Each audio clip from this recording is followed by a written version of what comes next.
한국은 미국에 13조를 내야 합니다. 트럼프 대통령의 목소리는 단호했습니다. 그는 기자들 앞에서 특유의 손짓을 하며 말을 이어갔습니다. 우리가 한국을 지켜주고 있잖아요. 그 말투에는 오래된 습관이 배어 있었습니다. 마치 미국이 항상 한국을 보호하는 주인이고 한국은 그 대가를 치러야 하는 종속국이라는 듯한 뉘앙스였습니다. 당시 많은 사람들은 이 요구를 피할 수 없다고 생각했습니다. 미국의 압박 앞에서 한국이 결국 물러설 거라는 예상이 지배적이었죠. 하지만 불과 몇 주 뒤 그 예측은 산산이 부서집니다. 한국 대통령의 한마디가 판을 완전히 바꿔놓았고 워싱턴은 그날 이후 오랫동안 침묵에 잠겼습니다. 그 충격적인 이야기 지금 공개합니다. 여러분의 구독과 좋아요는 영상 제작에 큰 힘이 됩니다. 저는 워싱턴에서 군사와 무역을 함께 분석하는 전략 자문가로 20년 넘게 일해왔습니다. 제 책상에는 늘 세계 지도와 숫자로 빼곡한 보고서들이 놓여 있었고 한반도는 언제나 붉은 형광펜으로 표시된 주요 분석 대상이었어요.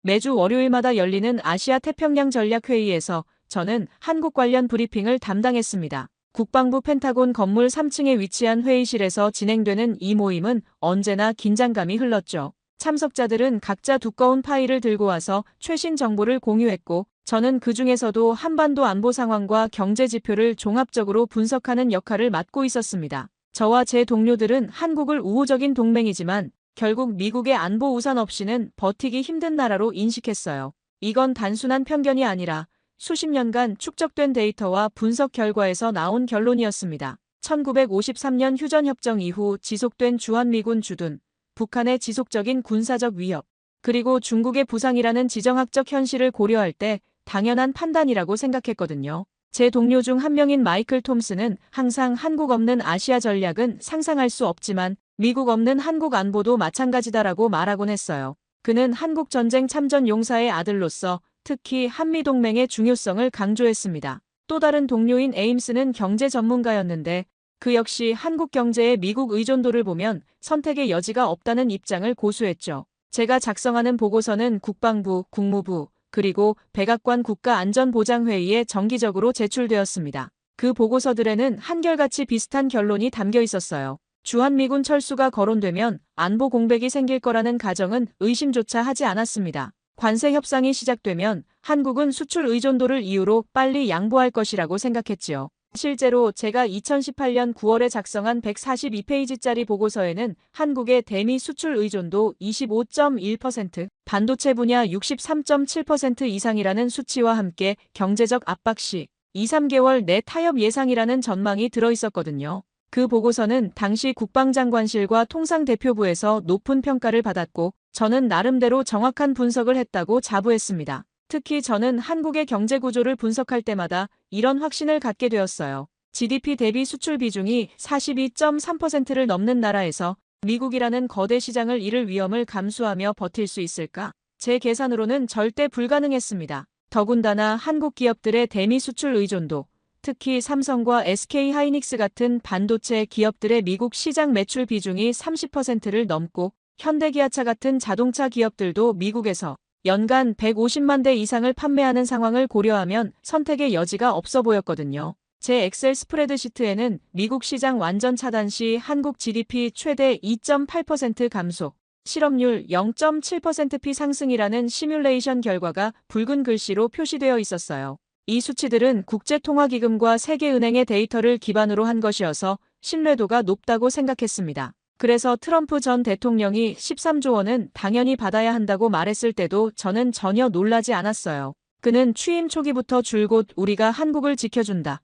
한국은 우리에게 더 많이 내야 한다는 식으로 발언해왔고 저는 그게 엄연한 현실이라고 믿었습니다. 실제로 제가 참석한 2019년 11월 14일 국방부 정책회의에서도 한국은 결국 타협할 수밖에 없다는 게 참석자 12명 중 11명의 의견이었어요. 심지어 한 국무부 고위관리는 3개월 안에 협상이 마무리될 것이고 최종 합의액은 미국 요구의 70% 선에서 결정될 것이라고 단언하기까지 했습니다. 그때 회의실 분위기는 이미 승부가 정해진 게임을 보는 것 같았어요. 하지만 돌이켜보면 그 믿음은 오래된 관성에 불과했습니다. 1960년대부터 형성된 한미 관계의 프레임을 그대로 2020년에 적용하고 있었던 거죠. 냉전 시대의 패러다임으로 21세기의 한국을 바라보고 있었던 겁니다. 제가 놓쳤던 건 한국이 그동안 얼마나 많이 변했는지였어요. 1960년 1인당 GDP 79달러였던 나라가 2019년 31,762달러를 기록한 것, 세계 12위 경제대국으로 성장한 것,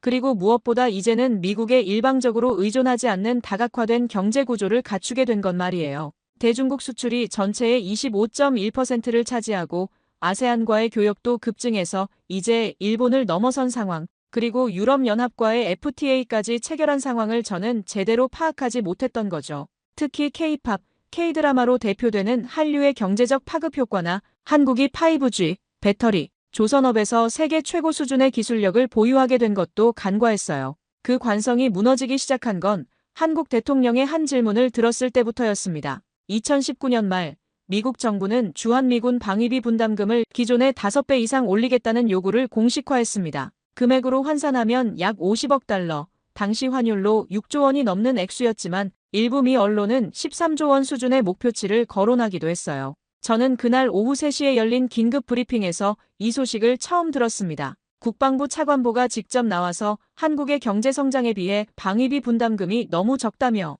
이제 적정 수준으로 올려야 할 때라고 말했어요. 회의실에 있던 20여 명의 참석자들은 모두 고개를 끄덕였습니다. 그때만 해도 이것이 단순한 협상 전술이 아니라 진짜 목표라고 생각하는 사람이 대부분이었거든요. 동시에 미 무역대표부는 특정 한국산 제품에 고율 관세를 검토한다는 발표를 내놓았습니다. 구체적으로는 철강, 화학제품, 그리고 일부 전자제품에 대해 덤핑 조사를 시작한다는 내용이었어요. 이건 명백히 압박 카드였습니다. 군사와 경제 두 축에서 동시에 압박이 들어온 거죠. 저는 그날 밤 늦게까지 사무실에 남아서 관련 자료들을 정리했습니다. 한국의 주요 수출 품목별 대미 의존도, 관세 부과 시 예상 피해액, 그리고 과거 비슷한 사례들에서 한국이 보인 대응 패턴을 분석했어요. 제 계산으로는 한국이 버틸 수 있는 시간이 최대 6개월 정도였습니다. 백악관 관계자들은 연일 한국이 더 낼 능력이 있고 의무도 있다는 논리를 반복했습니다. 로버트 오브라이언 당시 국가안보보좌관은 기자들과의 비공식 간담회에서 한국의 국방비가 GDP의 2.6%인데 이는 나토 기준인 2%보다 높지 않느냐며 미군 주둔 비용을 더 부담하는 것이 당연하다고 주장했어요. 마크 에스퍼 국방장관도 비슷한 취지의 발언을 여러 차례 했습니다. 심지어 일부 공화당 의원들은 한국이 안 내면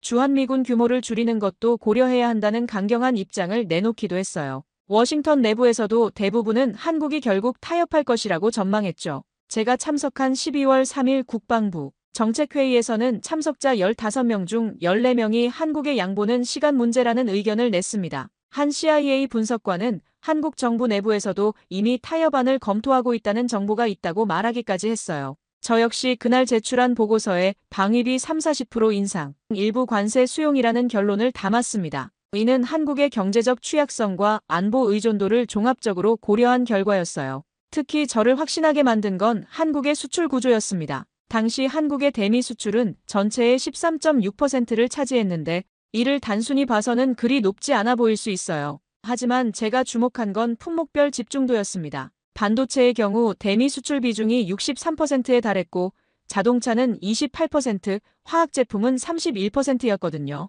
더 중요한 건 이런 핵심 산업들이 한국 경제에서 차지하는 비중이었어요. 반도체만 해도 한국 전체 수출의 20.9%를 차지하는 핵심 산업이었습니다. 즉, 미국이 이 분야에 관세를 부과하면 한국 경제 전체가 타격을 받을 수밖에 없다는 계산이 나왔어요. 게다가 한국 기업들의 미국 내 투자 규모도 상당했습니다. 삼성전자의 텍사스 오스틴 반도체 공장, SK 하이닉스의 캘리포니아 R&D 센터, 현대차의 엘라베마 공장 등 총 투자액만 400억 달러가 넘었어요.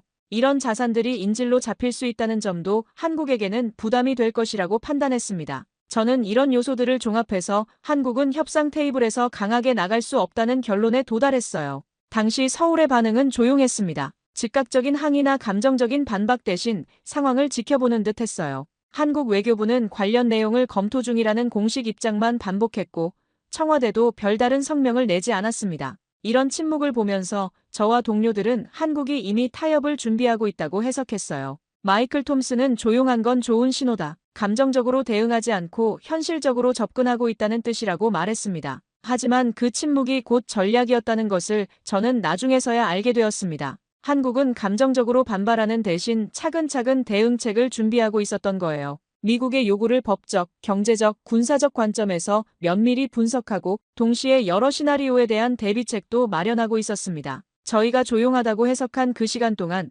한국은 오히려 가장 바쁘게 움직이고 있었던 셈이죠. 하지만 그때의 저는 그런 가능성을 전혀 고려하지 못했습니다. 단지 한국이 현실을 받아들이고 있다고만 생각했어요. 2020년 1월 15일 트럼프 전 대통령은 백악관 로즈가든에서 열린 기자회견에서 특유의 제스처를 하며 폭탄 선언을 했습니다. 우리가 한국을 지켜주고 있다. 그런데도 너무 적게 낸다. 최소 13조 원은 받아야 한다. 그의 양손이 공중에서 크게 원을 그리며 강조하는 모습이 모든 카메라에 포착되었어요. 저는 그날 오후 2시 30분 국방부 브리핑룸에서 이 장면을 실시간으로 지켜봤습니다. 회의실에 있던 30여 명의 관계자들이 모두 숨을 죽이고 화면을 응시했어요. 트럼프 대통령의 목소리에는 평소보다 더 강한 확신이 담겨 있었습니다. 한국은 매우 부유한 나라가 되었다. 우리 덕분이다. 그는 계속해서 말했습니다. 1950년대에는 아무것도 없었는데 지금은 세계적인 경제대국이 되었잖아. 삼성, LG, 현대 이런 회사들이 모두 우리 시장에서 돈을 벌고 있다. 그런데 우리가 그들을 지켜주는 비용은 제대로 받지 못하고 있다. 그의 논리는 명확했습니다. 미국이 한국의 경제 발전을 가능하게 했으니 그 대가를 더 많이 받겠다는 것이었어요. 기자 중 한 명이 구체적으로 얼마를 요구하는 것이냐고 묻자 트럼프는 주저하지 않고 13조 원 아니면 그 이상도 가능하다고 답했습니다. 그의 말은 곧바로 CNN, 폭스뉴스, 뉴욕타임스, 워싱턴 포스트 등 주요 매체의 일면 헤드라인에 올랐습니다. CNN은 트럼프, 한국의 방위비 1300% 인상 요구라는 제목으로 보도했고 폭스뉴스는 대통령, 한국의 무임승차 끝내겠다는 식으로 프레임을 잡았어요. 뉴욕타임스는 더 분석적으로 접근해서 한미동맹 70년 역사상 최대 규모 방위비 요구라는 제목을 달았습니다. 워싱턴 포스트는 트럼프의 한국 압박, 동맹체계 근본 흔들 수도라며 우려를 표했지만 전체적인 여론의 흐름은 트럼프의 요구가 합리적이라는 쪽으로 기울었어요. 방송 토론에서는 한국이 방위비를 크게 올릴 수밖에 없을 것이라는 전문가들의 발언이 이어졌습니다. 존스 홉킨스대 국제관계학과 마크 만델바움 교수는 ABC 뉴스에서 한국의 경제 규모를 보면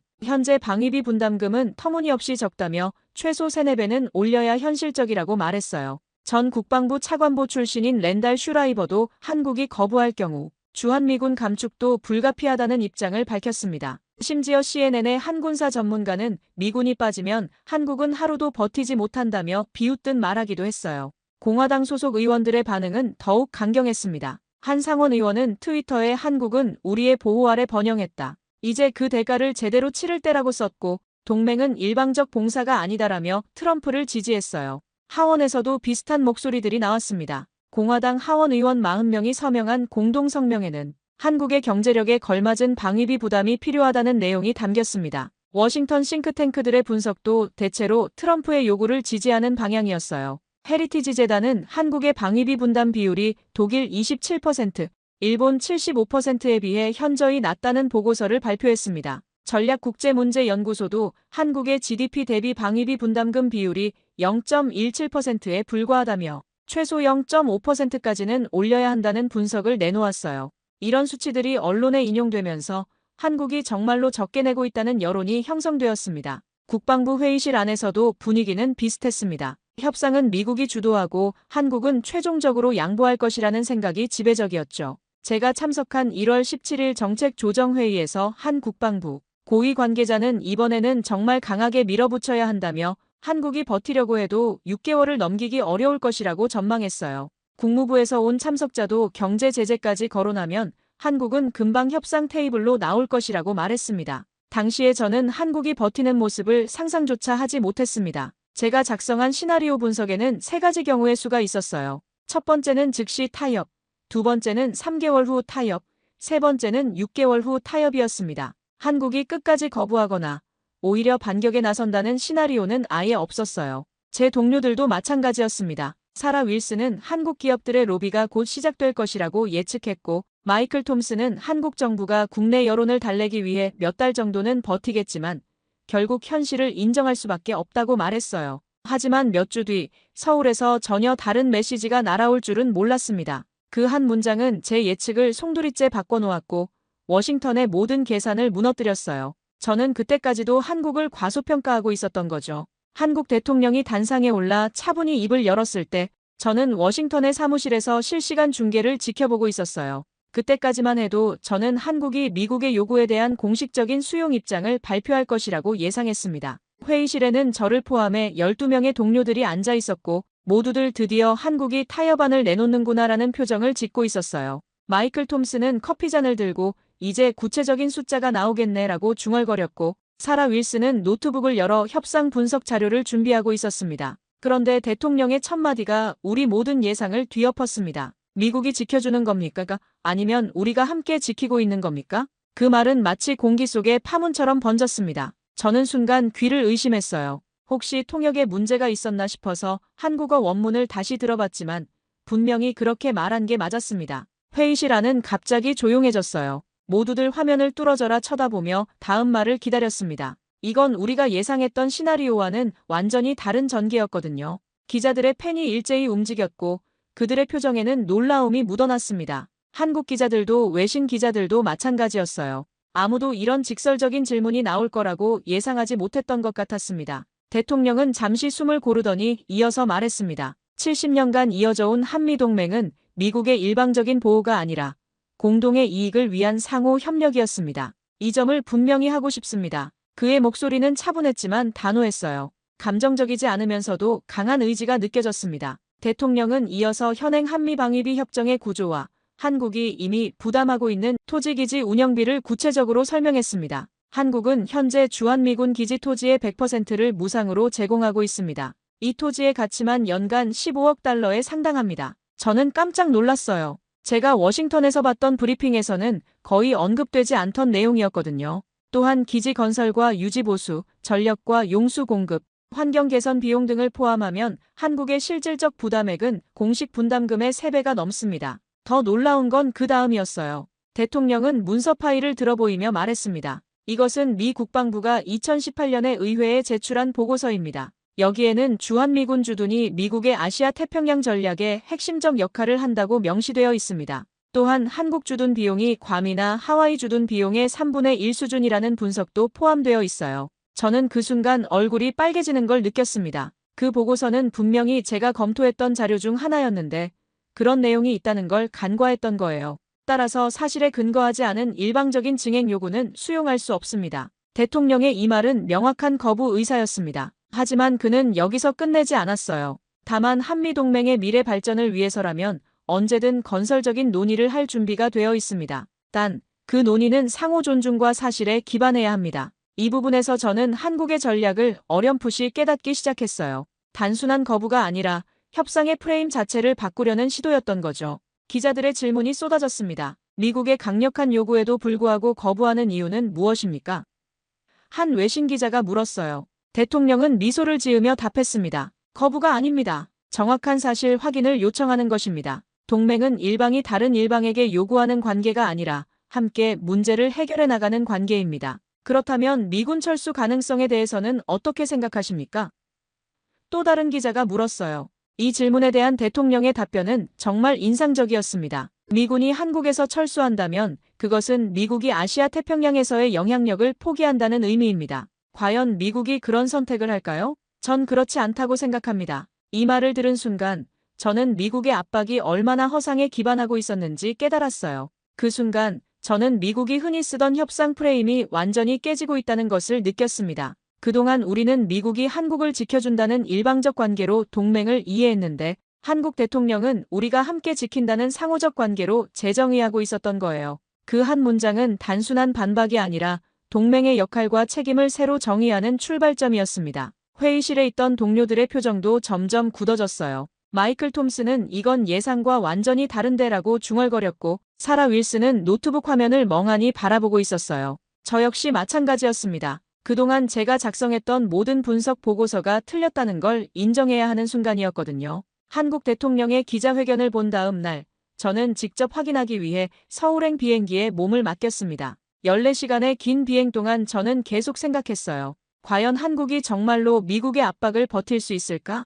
혹시 어제의 기자회견이 단순한 정치적 쇼는 아니었을까? 공항에서부터 느낀 건 의외의 평온함이었어요. 언론에서는 한미 간 방위비 협상을 연일 대서특필하고 있었지만 사람들은 그저 일상을 이어가고 있었습니다. 서울 시내에 도착해서 제일 먼저 만난 건 외교부 북미국 실무진이었습니다. 저는 20년 경력의 워싱턴 전문가로서 어느 정도 우월감을 갖고 있었어요. 한국 관료들이 미국의 압박에 당황하고 있을 거라고 생각했거든요. 하지만 첫 미팅에서부터 제 예상은 완전히 빗나갔습니다. 외교부 과장급 관계자는 두꺼운 파일을 꺼내며 말했어요. 이것은 1991년부터 2019년까지 한미방위비 분담금 협정의 모든 조항과 부속 서류입니다. 여기 보시면 미국 측이 주장하는 5배 인상의 근거가 어디에도 없다는 걸 확인할 수 있어요. 그들이 보여준 자료의 정확성과 체계성에 저는 놀랐습니다. 단순히 분담금 액수만이 아니라 토지 제공 비용, 기지 건설 및 개선 비용, 공공요금, 환경복구비, 심지어 미군 가족들을 위한 학교와 병원 운영비까지 모든 항목이 달러와 원화로 정확히 계산되어 있었어요.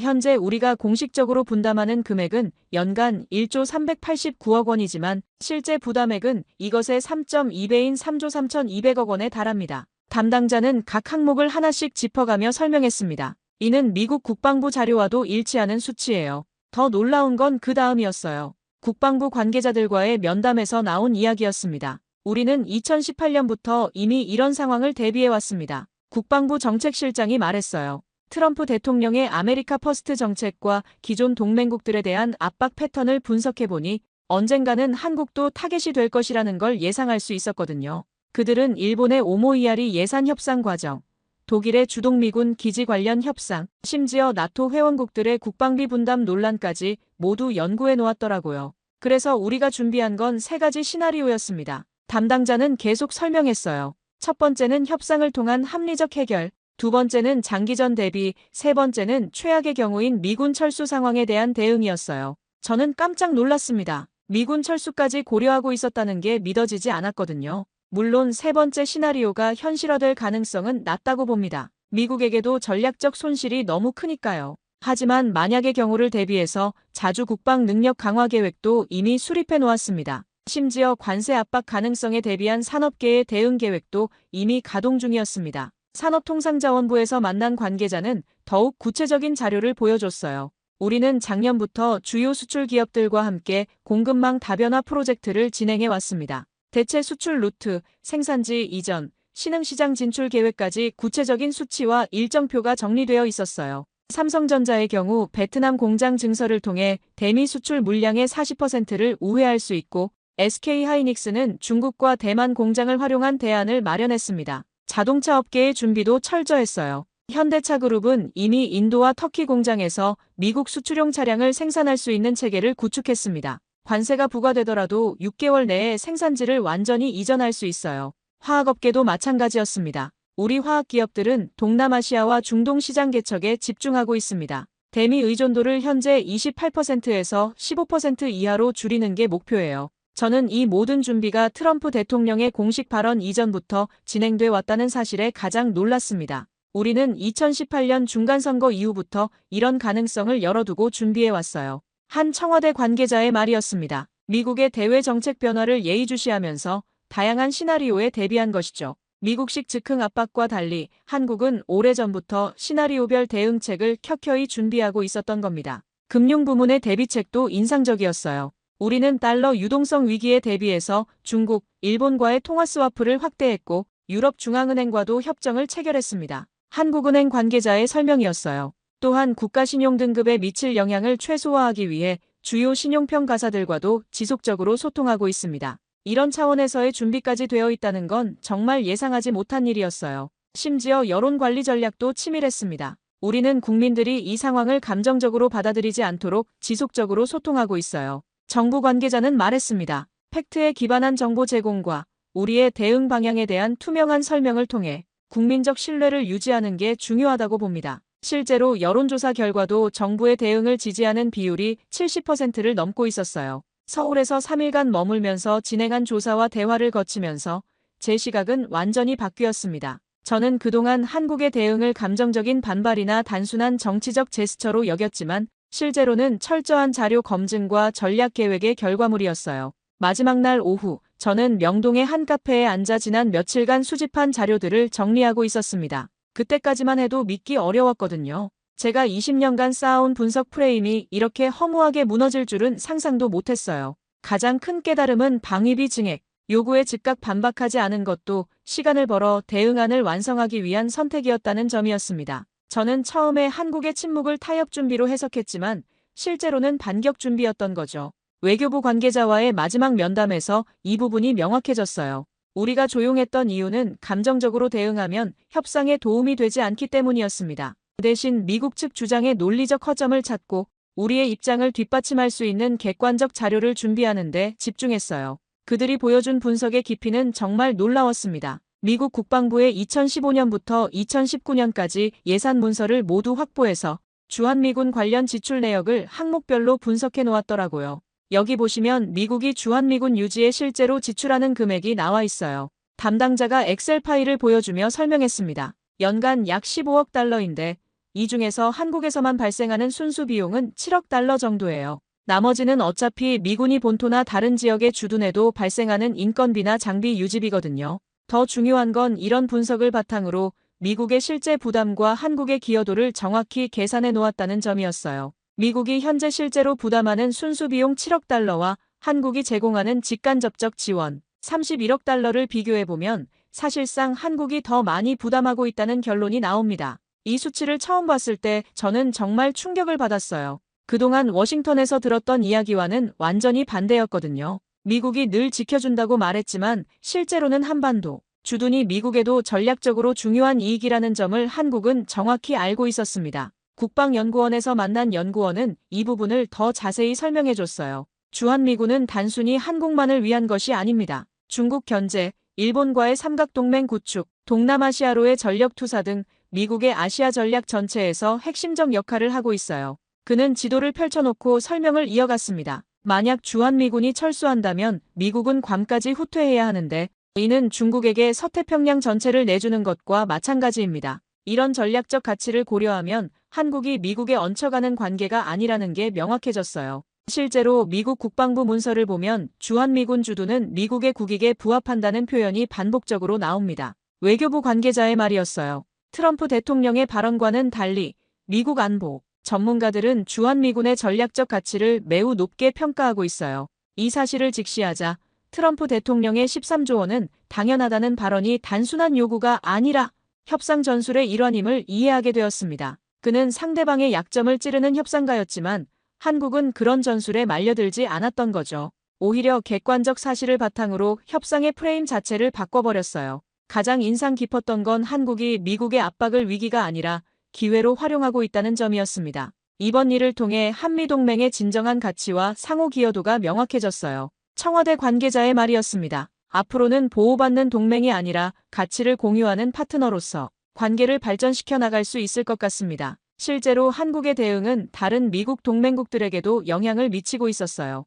일본은 한국의 대응 방식을 주목하고 있었고 독일도 비슷한 논리로 주동미군 관련 협상에서 입장을 강화하고 있다는 소식이 들려왔습니다. 우리의 대응이 다른 동맹국들에게도 모범 사례가 되고 있다는 점에서 보람을 느낍니다. 외교부 관계자의 말이었어요. 저는 또한 한국 사회의 성숙함에도 놀랐습니다. 이런 중대한 외교적 갈등 상황에서도 반미 감정이나 극단적 민족주의로 치닫지 않고 냉정하게 사실에 기반해서 판단하고 있었어요. 거리에서 만난 시민들의 반응도 인상적이었습니다. 미국이 우리 동맹이긴 하지만 그렇다고 무리한 요구까지 들어줄 필요는 없다고 생각해요. 한 직장인의 말이었습니다. 우리도 이제 선진국인데 당당하게 대응하는 게 맞죠. 서울을 떠나는 비행기에서 저는 지난 며칠을 되돌아봤습니다. 제가 그동안 얼마나 편견에 사로잡혀 있었는지, 그리고 한국이 얼마나 많이 변했는지를 뼈저리게 느꼈어요. 20년 전의 한국과 지금의 한국은 완전히 다른 나라였습니다. 경제력뿐만 아니라 외교적 역량, 전략적 사고,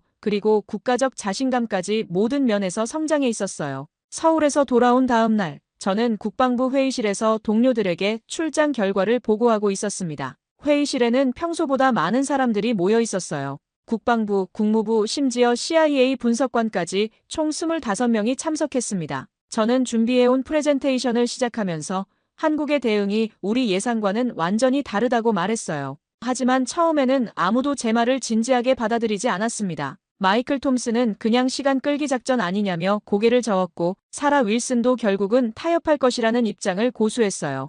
그런데 제가 한국에서 수집한 구체적인 자료들을 보여주기 시작하자 분위기가 바뀌었습니다. 특히 한국이 제공하는 기지부지 가치 15억 달러, 간접 지원 비용 31억 달러라는 수치를 발표했을 때 회의실이 조용해졌어요.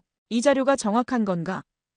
한 국방부 관계자가 물었습니다. 네, 이는 미국 국방부 자체 문서에서 나온 수치입니다. 제 답변에 참석자들의 표정이 굳어졌어요. 그들도 이런 세부 내역은 처음 접하는 것 같았거든요. 더 충격적인 건 한국의 대체 시나리오 준비 상황이었습니다. 한국은 이미 공급망 다변화, 대체 시장 개척, 심지어 자주 국방 계획까지 구체적으로 준비해 놓았습니다. 저는 서울에서 확인한 내용들을 하나씩 설명했어요. 삼성과 SK하이닉스는 6개월 내에 대미 수출 물량의 40%를 다른 경로로 우회할 수 있고 현대차그룹도 인도와 터키 공장을 통한 대안을 마련했습니다. 이 말을 들은 한 통상 전문가는 그럼 관세 압박이 별 효과가 없다는 뜻 아니냐고 되물었어요. 한국의 입장이 보도되기 시작하자 워싱턴 내부에서도 변화가 나타나기 시작했습니다. 상원 외교위원회의 위원장이 처음으로 공개적인 우려를 표명했어요. 과도한 방위비 요구는 70년간 이어져온 한미동맹을 훼손할 수 있다며 보다 신중한 접근이 필요하다고 말했습니다.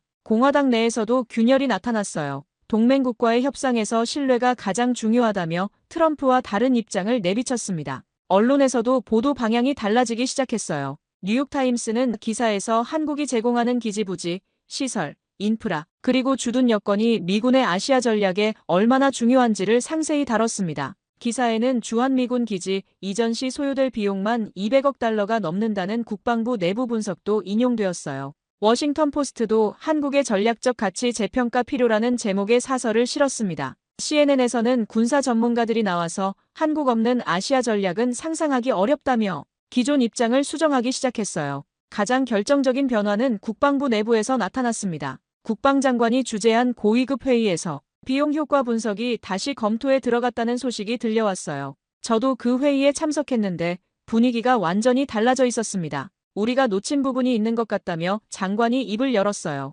한국의 기여도를 재평가해보자. 그날 회의에서는 주한미군의 전략적 가치, 한국의 직간접적 지원, 그리고 철수 시 발생할 비용 등이 종합적으로 검토되었습니다. 관세 부과 방안도 재조정이 논의되기 시작했어요. 통상대표부 내부에서는 한국이 실제로 공급망을 다변화할 능력이 있다면 관세 효과가 제한적일 수 있다는 분석이 나왔습니다. 특히 반도체 분야에서는 한국 기업들의 관세를 부과하면 오히려 미국 하이테크 기업들이 피해를 볼 수 있다는 우려가 제기되었어요. 애플, 구글, 마이크로소프트 등 주요 기업들이 한국산 반도체에 크게 의존하고 있었거든요. 저는 그 회의 자료를 보며 협상의 힘이 단순히 경제 규모나 군사력이 아니라 정당성에서 나온다는 것을 다시금 확인했습니다. 한국은 감정적으로 대응하는 대신 객관적 사실과 논리로 무장했고 이것이 미국 내부의 여론까지 바꿔놓고 있었어요.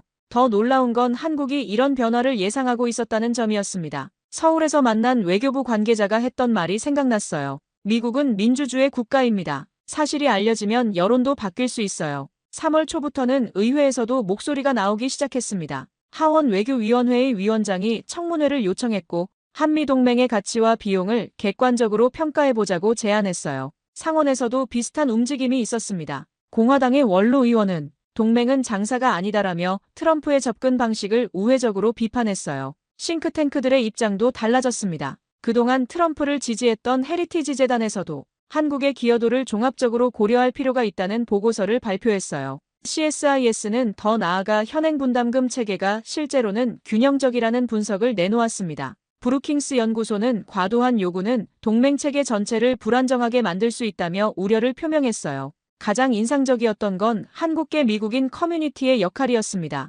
그들은 조직적으로 미국 언론과 의회에 한국의 입장을 설명하기 시작했어요. 한미동맹의 역사, 한국전쟁에서의 희생, 그리고 현재 한국이 미국에 기여하는 바를 체계적으로 알렸습니다. 이런 풀뿌리 외교가 미국 여론 형성에 상당한 영향을 미쳤어요. 저는 이런 변화들을 지켜보면서 한국의 전략이 얼마나 치밀했는지 깨달았습니다. 단순히 안 된다고 거부하는 게 아니라 미국 사회 전체가 사실을 알게 만들어서 여론을 바꾸는 방식이었어요. 그리고 그 전략이 실제로 효과를 거두고 있었습니다. 워싱턴의 분위기가 바뀌기 시작한 지 한 달여가 지나고 협상의 국면이 급전환되었습니다. 제가 참석한 국가안전보장회의 실무진 회의에서 결정적인 순간이 왔어요. 로버트 오브라이언 국가안보보좌관이 회의를 주재했는데 그의 첫마디가 모든 걸 말해줬습니다. 우리는 접근 방식을 바꿔야 한다. 회의실에 있던 20여 명의 참석자들이 모두 긴장한 표정으로 그를 바라봤어요. 한국과의 관계를 단순한 비용 편익으로만 계산할 수는 없다는 게 전반적인 평가다. 그날 회의에서 나온 자료들은 정말 충격적이었습니다. CIA에서 제출한 보고서에는 한국과의 갈등이 장기화될 경우 중국이 얻을 전략적 이익이 상세히 분석되어 있었어요. 만약 한미동맹에 균열이 생기면 중국은 이를 최대한 활용할 것이라는 내용이었습니다. 국방부 정보국의 분석은 더 구체적이었어요. 한국과의 관계 악화로 주한미군이 축소되거나 철수할 경우 미국은 서태평양에서 700km 후퇴해야 하며 이는 중국의 접근 차단 지역 거부 전략에 결정적 도움을 준다는 내용이었습니다. 더 결정적이었던 건 국방부의 새로운 비용 분석이었어요. 펜타곤 산하 비용 평가 프로그램 평가국에서 제출한 380페이지짜리 보고서는 그동안의 계산이 얼마나 편향적이었는지를 적나라하게 보여줬습니다. 한국이 제공하는 토지 가치를 시가로 환산하면 연간 18억 달러, 기지 건설 및 개선에 한국이 부담한 비용은 지난 5년간 총 47억 달러라는 수치가 명시되어 있었어요.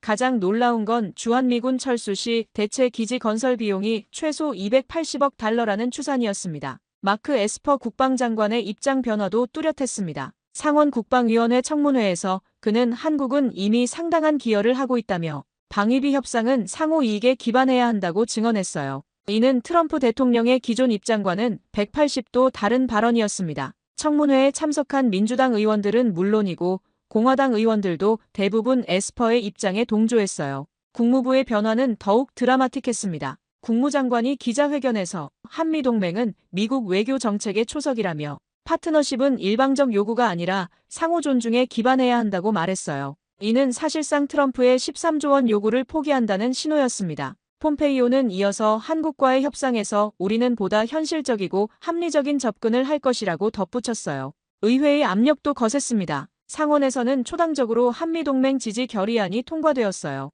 결의안에는 한국의 기여도를 정당하게 평가하고 과도한 요구를 자제해야 한다는 내용이 포함되어 있었습니다. 하원에서도 비슷한 결의안이 준비되고 있었어요. 특히 공화당 내 온건파 의원들이 트럼프의 요구가 비현실적이라고 공개적으로 비판하기 시작했습니다. 결국 백악관에서 극적인 회의가 열렸습니다. 트럼프 대통령, 폼페이오 국무장관, 에스퍼 국방장관, 오브라이언 국가안보보좌관이 참석한 이 회의에서 최종 방향이 결정되었어요.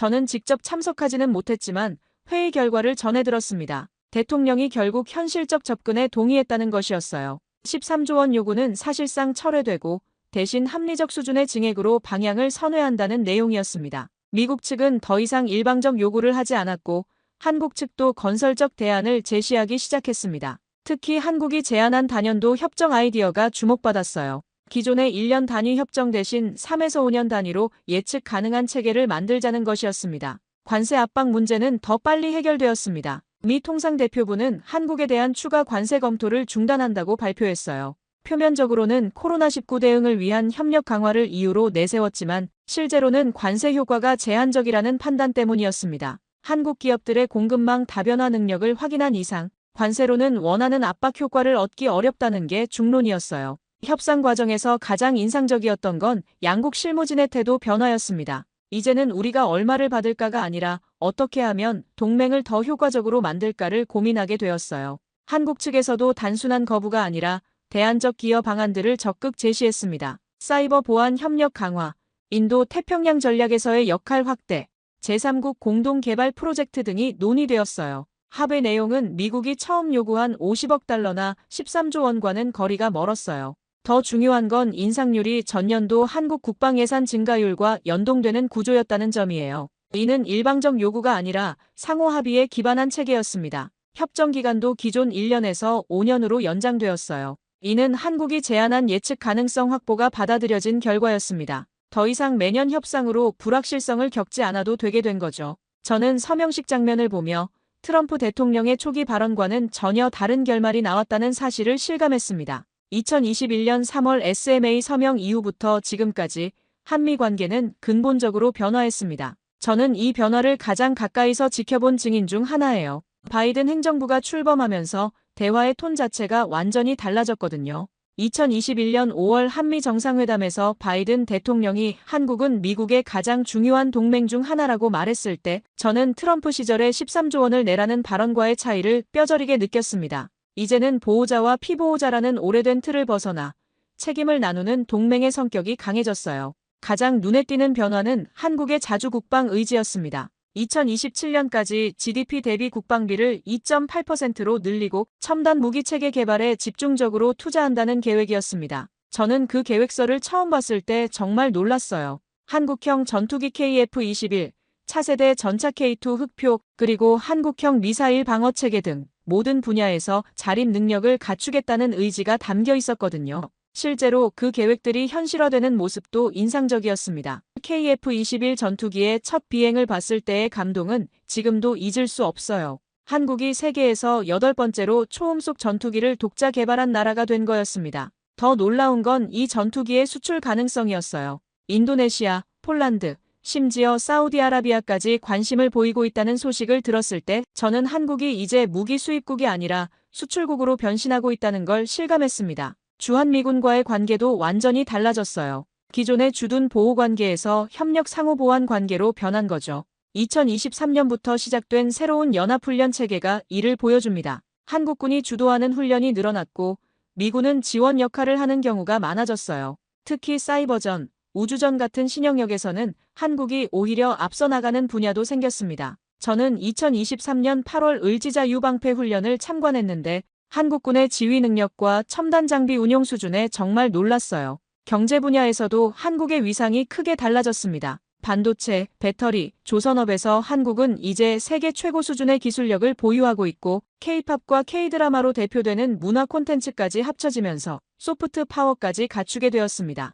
2023년 넷플릭스에서 가장 인기 있는 콘텐츠 상위 10개 중 3개가 한국 작품이었다는 통계를 봤을 때 한국의 문화적 영향력을 새삼 느꼈어요. 관세 문제에서도 한국은 예상보다 훨씬 빠르게 대응했습니다. 한국의 대미 수출 의존도는 15.8%로 줄어들었어요. 대신 아세안 22.1%, 중국 20.3%, 유럽연합 9.7% 등으로 수출이 다변화되었습니다. 특히 신흥시장 개척이 인상적이었어요. 인도, 베트남, 멕시코, 폴란드 등과의 교역이 급증했고 중동과 아프리카 시장에서도 한국 기업들의 약진이 두드러졌습니다. 현대건설이 사우디아라비아에서 수주한 네옴시티 프로젝트, 삼성물산이 이집트에서 진행하는 신행정수도 건설 등을 보면서 한국 기업들의 글로벌 역량에 감탄했어요. 워싱턴 회의에서도 변화가 뚜렷했습니다. 이제는 동맹 관리라는 표현 대신 파트너십 조율이라는 말이 점점 더 자주 사용되고 있어요. 올해 초 제가 참석한 인도 태평양 전략회의에서는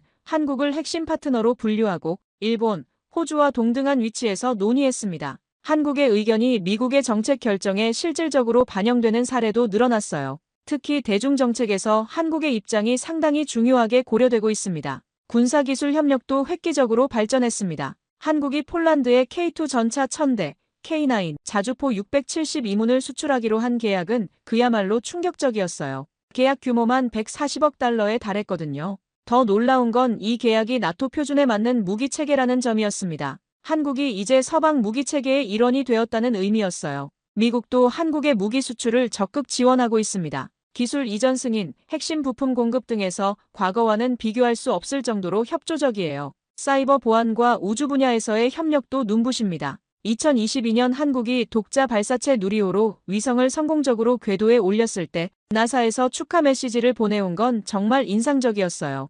이제 양국은 달 탐사, 화성 탐사에서도 협력하고 있습니다. 한국의 달 궤도선 다누리가 보내온 데이터를 나사와 공유하고 미국의 아르테미스 계획에 한국이 참여하기로 한 것도 관계 변화를 보여주는 사례예요. 이 모든 변화를 지켜보면서 제가 얼마나 한국을 과소평가했는지 반성하게 되었습니다. 한국은 단순히 미국의 보호를 받는 나라가 아니라 이제 글로벌 파워로 성장했어요. 그리고 그 성장의 결정적 계기가 바로 트럼프의 압박이었다는 아이러니를 생각하면 역사의 묘미를 느끼게 됩니다. 이 모든 경험을 통해 저는 하나의 중요한 교훈을 얻었습니다. 협상에서의 진정한 힘은 숫자의 크기나 물리적 강압이 아니라 그 주장을 뒷받침하는 논리와 사실, 그리고 치밀한 준비에서 나온다는 것이었어요. 지난달 워싱턴에서의 마지막 근무를 마치고 은퇴를 준비하면서 되돌아본 지난 5년은 그야말로 제 인생관을 바꾼 시간이었습니다. 20년 넘게 쌓아온 분석 틀이 한순간에 무너지고 완전히 새로운 시각으로 세상을 보게 되었거든요. 저는 과거 한국을 언제나 양보할 것이라 단정했지만 실제로는 수년간의 치밀한 준비와 전략적 판단이 있었다는 걸 깨달았어요. 트럼프 대통령의 압박이 시작되었을 때 한국이 보인 침묵을 저는 굴복의 신호로 읽었지만 그것은 오히려 반격의 준비였습니다. 서울에서 확인했듯이 한국은 이미 2018년부터 다양한 시나리오를 준비하고 있었어요. 미국의 일방적 요구에 감정적으로 대응하는 대신 객관적 자료를 수집하고 논리적 대응 방안을 마련하고 있었던 거죠. 가장 인상적이었던 건 한국이 보인 전략적 인내였습니다. 트럼프 대통령이 13조 원을 내라고 요구했을 때 한국은 즉각 반박하지 않았어요. 대신 시간을 벌면서 미국 내부의 여론을 바꾸는데 집중했습니다. 한국계 미국인들을 통한 풀뿌리 외교, 객관적 자료의 체계적 제공, 그리고 미국 언론과 학계에 대한 설득 작업까지 모든 면에서 치밀한 계획이 있었어요. 이런 접근은 단기적으로는 비효율적으로 보일 수 있지만 장기적으로는 훨씬 강력한 효과를 거두었습니다. 트럼프 대통령의 발언이 미국 내에서는 단호함으로 비쳤을지 모르지만 한국의 대응은 그보다 더 단단하고 치밀했어요. 감정이 아닌 사실에 기반했고 일시적 해결이 아닌 근본적 변화를 추구했습니다. 미국이 지켜주는 겁니까? 아니면 우리가 함께 지키고 있는 겁니까? 라는 한 문장이 전체 협상의 프레임을 바꾼 것처럼 한국은 문제를 다른 차원에서 접근했어요. 이 과정에서 저는 동맹의 진정한 의미도 새롭게 이해하게 되었습니다. 동맹이란 한쪽의 일방적 보호가 아니라 서로의 책임과 이익이 균형을 이루는 관계라는 것이었어요. 미국이 한국을 지켜준다고 생각했지만 실제로는 한국도 미국의 아시아 전략에 핵심적 기여를 하고 있었습니다. 주한미군 기지를 무상으로 제공하고 전략적 요충지를 내어주며 지역 안정에 기여하는 것 모두가 미국의 이익이기도 했던 거죠. 더 깊이 생각해보면 이번 갈등이 오히려 한미 관계를 더 건강하게 만들었다는 점도 주목할 만해요. 과거의 수직적 관계에서 수평적 파트너십으로 발전한 거죠. 한국은 더 이상 미국의 후배가 아니라 동등한 동료가 되었습니다. 이는 양국 모두에게 도움이 되는 변화였어요. 미국은 더 신뢰할 만한 파트너를 얻었고 한국은 더 큰 목소리를 낼 수 있게 되었습니다. 한국의 변화 속도도 제 예상을 훨씬 뛰어넘었어요. 이제 전 세계 젊은이들이 한국어를 배우고 한국 문화에 열광하고 있어요. 경제적으로도 한국은 완전히 다른 차원으로 올라섰습니다. 반도체에서는 세계 시장의 70%를 장악하고 있고 배터리 분야에서는 중국과 치열한 경쟁을 벌이며 세계 2위 자리를 지키고 있어요. 조선업에서는 여전히 세계 1위이고 자동차도 현대기아가 글로벌 5위권을 유지하고 있습니다. 이런 경제력을 바탕으로 한국은 이제 G7 국가들과 어깨를 나란히 하는 위치에 올랐어요. 이제 한국은 미국의 보호를 받는 나라가 아니라 함께 지역 안정을 책임지는 파트너가 되었습니다. 개인적으로는 이 경험이 제게 겸손함을 가르쳐줬어요. 20년 넘게 한국을 분석해왔다고 자부했지만 실제로는 편견과 고정관념에 사로잡혀 있었던 거죠. 한국의 진정한 역량과 잠재력을 제대로 보지 못했어요. 숫자와 통계로만 나라를 평가하려 했고 그 뒤에 숨어있는 의지와 역량은 간과했습니다. 또한 이 경험을 통해 국제관계에서 상호 존중의 중요성을 깨달았어요. 아무리 강대국이라 해도 상대방을 무시하거나 일방적으로 압박하면 예상치 못한 반발을 불러올 수 있다는 것이었습니다. 한국의 사례는 이를 잘 보여줍니다. 미국의 압박이 강할수록 한국의 의지도 더 강해졌고 결국은 미국이 먼저 양보하는 결과를 낳았어요. 돌이켜보면 저는 그때 비로소 동맹이란 한쪽의 보호가 아니라 서로의 책임 위에 세워진 관계임을 똑똑히 보게 되었습니다. 그리고 그런 진정한 동맹이야말로 양국 모두에게 더 큰 이익을 가져다 준다는 것도 확인했어요. 지금의 한미 관계가 과거 어느 때보다 탄탄하고 미래지향적인 것도 바로 이런 변화 때문이라고 생각합니다. 이제 저는 은퇴를 앞두고 있지만